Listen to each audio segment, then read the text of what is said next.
அடிக்கடி ரொம்ப வாத்சல்யத்தோடு நினைத்துக் கொள்கிற விஷயம்னா, எங்க அப்பா இப்ப இல்ல. எங்க அப்பாவை பற்றி இருக்கிற பல நினைவுகள்ல எனக்கு ரொம்ப பிடித்த நினைவு இது. இந்த பிளஸ் டூ எக்ஸாம்ல கெமிஸ்ட்ரி ரொம்ப கஷ்டம். நான் படிச்ச காலத்துல இருந்தே கெமிஸ்ட்ரி எக்ஸாமுக்கு முன்னாடி தான் நிறைய லீவ் விடுவாங்க. 5 நாள் 6 நாள்ல லீவ் விடுவாங்க. வழங்காம போறதுக்கு தான் அவ்வளவு லீவ் விடுவாங்க. ஒரே ஒரு நாள் லீவ் விட்டா ஒழுங்கா படிச்சு எழுதலாம். 7 நாள் 8 நாளா நாளைக்கு தான் இருக்குல்ல, இன்னும் 7 நாள் இருக்கு, இன்னும் 6 நாள் இருக்கு, 5 நாள் இருக்கு, அப்புறம் கடைசியில் பார்த்து பரீட்சையே வந்துடும் புத்தகம் தரகத்துக்குள்ள. இந்த 5 நாள் 6 நாள் கேப்ல நான் ஒரு நாள் ராத்திரி 3 மணி மட்டும் படிச்சுட்டு இருந்தேன். எங்க அப்பா வந்து 12 மணிக்கு ஒரு டீ, 2 மணிக்கு ஒரு டீ எல்லாம் நல்லா சுட சுட போட்டு கொடுத்துட்டு போனார். நான் ஆர்கானிக் கெமிஸ்ட்ரி எல்லாம் படிக்கல, பொன்னியின் செல்வன் படிச்சுட்டு இருந்தேன். அவருக்கு தெரியல, ஏதோ புள்ள படிக்குது, ரொம்ப சீரியஸா படிக்குதுன்னு டீ எல்லாம் போட்டு கொடுத்தாரு. பொன்னியின் செல்வன் இந்த ஒரு அத்தியாயம் மட்டும், இந்த ஒரு அத்தியாயம் மட்டும், இந்த ஒரு அத்தியாயமா முடிக்க முடியல, வைக்க முடியல. ஆதித்த கரிகாலனுடைய மரணம்ன்ற கட்டம் வருகிற போது ஆதித்த கரிகாலன் கொல்லப்பட்டான். விக்கி விக்கி விக்கி விக்கி விசும்பி விசும்பி நான் அழுதுட்டு இருக்கேன். எழுத்தினுடைய சக்தியை பாத்தீங்களா? ஆதித்த கரிகாலன் யாரு, நான் யாரு, எனக்கு அவனுக்கு என்ன சம்பந்தம்?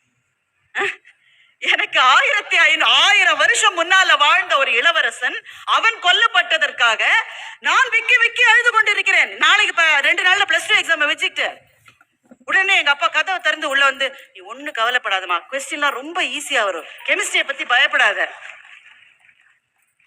அப்ப நான் என்ன சொல்றது, ஆதித்த கரிகாலனுக்காக நான் அழுதுட்டு இருக்கேன்.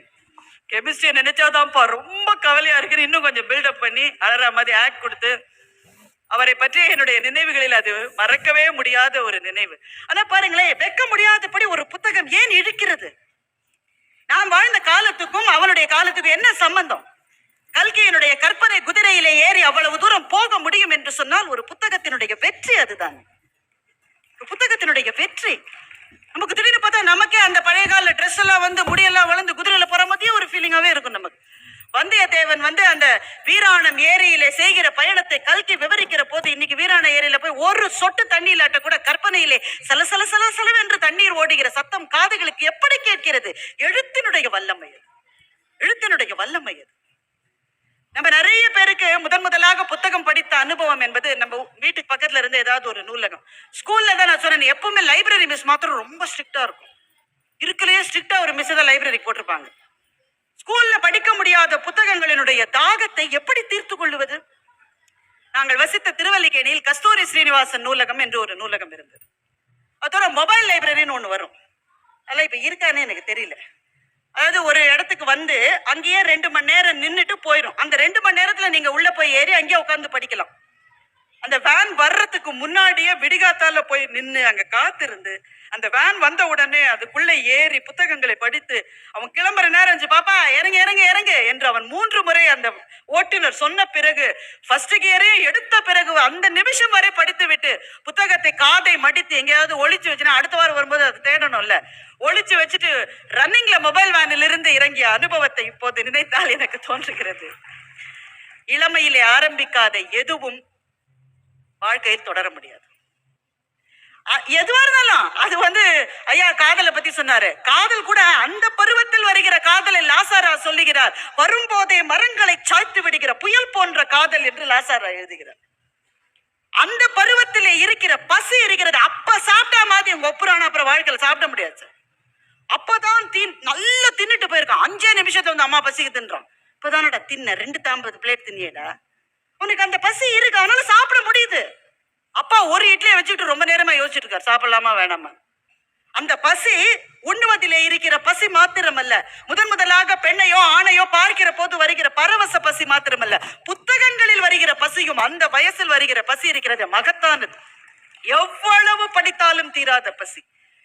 அப்பெல்லாம் இந்த நிறைய ரஷ்யன் இலக்கியங்களை தமிழிலே மொழிபெயர்த்து நல்ல வண்ண வண்ண அச்சோடு வரும். எங்களுக்கு உலகத்தின் வாயில்களை திறந்து விட்ட புத்தகங்கள் அந்த புத்தகங்கள் தான். டான் நதி ஓடிக்கொண்டிருக்கிறதுன்னு தமிழ்ல அதை படிக்கிற போது, நாம இருக்குது இங்க திருவல்லிக்கேணி, புழுக்கத்துல காத்தும் கிடையாது, ஒண்ணும் கிடையாது, செத்துட்டு இருப்போம். ஆனா படிக்கிற புத்தகம் எங்க கூட்டிட்டு போகும் தெரியுமா? ரஷ்யாவில இருக்கிற ஸ்டெப்பி புல்வெளியிலே குதிரைகளோடு பாய்ந்து ஓடி குளிருக்கு நடுங்குற மாதிரியே ஒரு ஃபீலிங் வரும். வீட்டுல ஃபேனு கூட வழி கிடையாது. எங்கெங்க எடுத்து செல்கிறது புத்தகங்கள். ஆனால் அந்த அந்த வயதில் அந்த சுவை வரவில்லை என்றால் அது வர முடியாது. எதிலிருந்து விடுபடுகிறோமோ அதிலிருந்து நாம் அடைகிற துன்பங்களிலிருந்தும் விடுபடுவோம். இது துறவுன்ற மகத்தான மாளிகையினுடைய முதல் படிக்கல். இதுதான். அது மந்திரம் மாதிரி அதை சொல்ல முடியும். யாதனின் யாதனின் நீங்கியான் என்பதை மந்திரம் மாதிரி திரும்ப திரும்ப திரும்ப திரும்ப சொல்ல சொல்ல அது சக்தி பெறும். அப்படிதான் அறிவுடையார் ஆவதறிவார். இந்த குரலை நினைக்க நினைக்க நினைக்க மனசுக்குள்ளே எழுகிற அலைகள் இருக்கிறது, அவ்வளவு சுகமா இருக்கு. அறிவுடையார் ஆவது அறிவார். என்ன நடக்க போகுதுன்றது அவங்களுக்கு தெரியும்ன்றது மாத்திரம் அல்ல, யார் யார் எதனால் ஆக்கப்பட்டிருக்கிறார்கள் என்பது அறிவுடையவனுக்கு தெரியும். ஏனென்றால் அறிவு வேற, ஞானம் வேற. அறிவை அடையலாம், ஞானம் அளிக்கப்பட வேண்டும். அதை அடைய முடியாது, அளிக்கப்பட வேண்டும்.